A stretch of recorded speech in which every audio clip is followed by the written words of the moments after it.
Marty Jertson is one of the finest gentlemen that you'll ever meet. He's always so pleasant to meet on the tee and always very appreciative of everything we do from a tournament program standpoint. So we're very pleased to be able to recognize Marty this evening.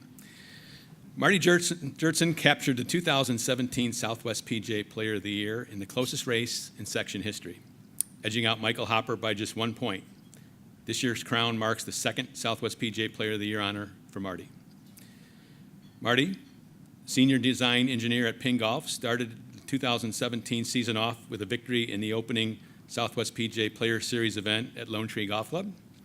He went on to finish tied for second, tied for third, and solo second, respectively, in the remaining 3 Player Series events.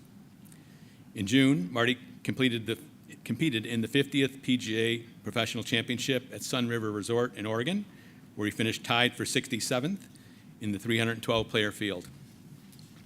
The Southwest section's first major event of the season, Marty finished runner-up to Michael Hopper in the section match play championship at Desert Forest Golf Club after losing just 1 down in the championship match. After a tie for third in the Southwest PGA Professional Championship, Marty lost the point lead following the Arizona Open, where Michael Hopper finished in the top 10 and took a 9-point lead over Marty with 2 events remaining.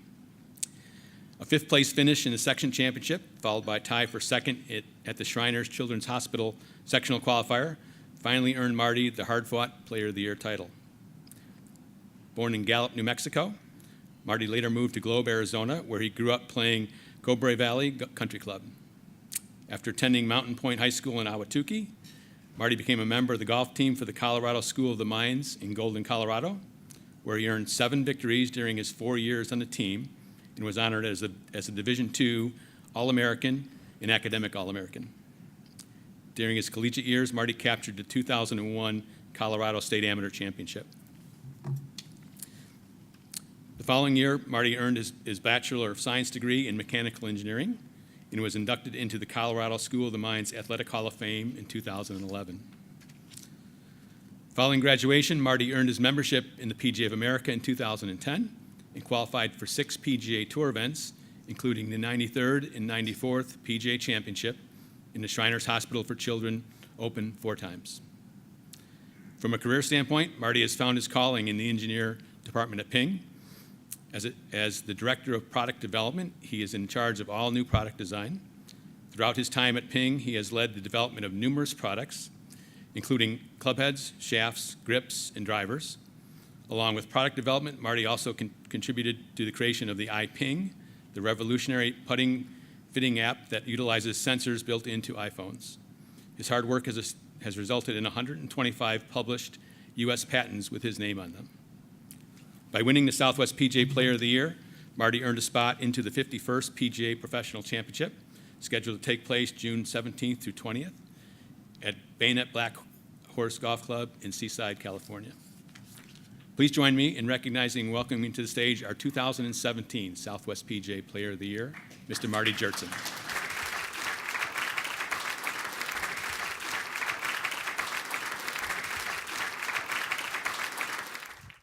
First of all, you're a heck of a player. I get to watch you play a lot of golf, and it's really impressive. You guys all play, and you bring the PGA badge to a wonderful level. Watching you guys play the game, it's really a privilege for me to see how well you guys perform on the golf course. It really is. And this year, as Michael mentioned, the closest battle in the 60-year Southwest history.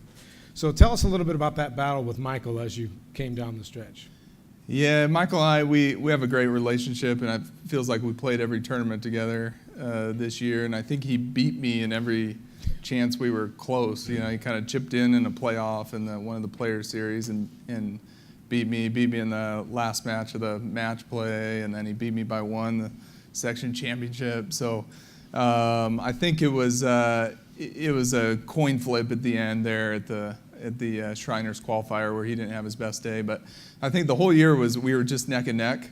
I missed the cut in the Arizona Open. He missed the cut in the PNC. So I think, outside of that, we were probably literally finishing within 1 or 2 spots of each other throughout the year. So yeah, at the end, just a coin flip there at the Shriners qualifier. Well, we all know it's more than a coin flip when you're playing golf, Marty. I wish it was. But Yeah. So tell us a little bit about the match play championship where it came Yeah. down. I know Michael brought that. I was going to bring that up, but Michael brought that up. I'm sure it's a little bit. But tell us a little bit about the match play finals. Well, Desert Forest, everyone's played there, know how hard that course is. In the middle of the summer, it was hot, and we were both exhausted. And it came down to who took the lesser of the unplayables, I think, was the theme of that was that match. Hopper never misses the molecular center of the fairway, and somehow he ended up taking like 4 or 5 unplayables, and I took 5 or 6.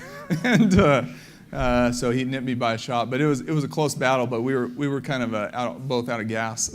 Yeah. The last match there. Now I can Forest. appreciate that. Yeah, Desert Forest, great golf course, but yes, absolutely, very difficult. But Yeah. So tell us about, you have an incredibly unique job in golf. I mean, I would have to say, anybody in the room here would say it's probably one of the coolest jobs in golf that you Yeah. can have. You know, so tell us about that. When you were going and getting your engineering degree at the Colorado School of Mines, did you at that time think about applying that in the golf industry? Not a ton, actually. You know, it was kind of a mystery of how you would even do that. You know, no schools have golf club engineering programs because the industry in the grand scheme of things is somewhat small. So I was kind of on the fringe of playing D1 golf or Division II, and all the D1 coaches say you can't do engineering and play. So I was fortunate to learn about the school growing up in Globe, the School of Mines there. And, everyone who went to the school kind of went into oil and gas. That was kind of exploding at the time. So I just figured I'll be another mining engineer, go look for oil somewhere, work on an oil rig. But,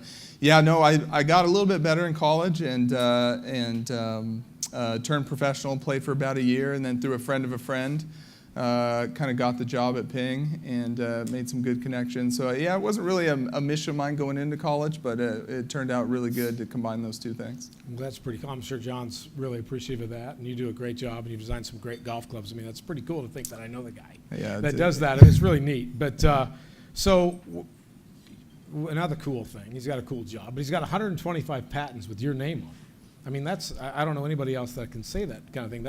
That's really unique and unbelievable as well. So how do you see that your high caliber playing career, equates and equals and shows how that affects your role at Ping in designing golf clubs? Yeah, I think now as kind of one of the leaders of the design group, I try to bring the concept of you have skin in the game when you're designing product, and we're kind of fortunate that we have a lot of passionate golfers that work in our engineering group. And what I mean by that is that you enjoy the benefits if you design a good product because you have to use it, but you also experience the pain of a product that if you don't design it right, you have to use it and you're gonna experience the pain of it. So I think that's really what it brings. We've tried to recruit a lot of very passionate players, including Greg's niece, Kelsey, works for us in our group, who's a golfer. And appreciate everything she does for our group. But we're all vested in the product because we're going to end up using it, and it's kind of fun to have that connection. All right, so a little follow-up is not on the cards necessarily, but so in playing any section tournaments, are you getting to play with a driver that anybody in the field doesn't have necessarily? Ooh, yeah. No, Ping got you one more point. At Ping, we pride ourselves that everything even our tour players use is stuff you can get. And I know that's all the specs and everything. You got to go through the USGA, but it's pretty cool. I know I can usually ask you about anything, and what's being currently played by all of us and what you do. So that's pretty neat. So thank you. All right, so you're relatively young. So what are your long-term playing goals and career goals for you as far as playing goes? Yeah, I think my big goal is having a little taste of playing in a few majors and missing the cut big time, was to play the weekend in a major. I want to play or make the cut in a PGA Tour event. I think that's kind of my, after playing in one, which I never thought I would, and playing in that first one in 2010 or so, was really amazing, and I really loved the challenge of that because it seemed so overwhelming to play against the best players in the world. So I think making the cut in a PGA Tour event or major is probably my lifetime goal at this point, and to keep playing golf as long as Randy is good as Randy and he hits it further than me, and to keep that distance and keep playing your whole life is something that I think is a really fun part of just looking forward to spending many more years competing. Well, you're designing great stuff. Ping's doing great things. You know, we're proud to have you as a PGA member working there doing things you're doing. So anybody you'd like to say any thanks to here before we're finished? Yeah, my wife Kellen, my son Grant out there. Thank you. Our other sons at home, and my in-laws, and everyone at Ping. And playing golf is the easy part. You guys are all doing the harder stuff. So I appreciate. It's just an honor to be here. You know, on the playing side, but certainly I respect that this is the easiest part. So I appreciate what everyone else has contributed to our great game. Well, you're a good man, Marty. And as Michael said, I reiterate, integrity. If you have it, it's all that matters. All right. You're a good man. Thank you very Thanks, much. Greg. Appreciate it. Appreciate it.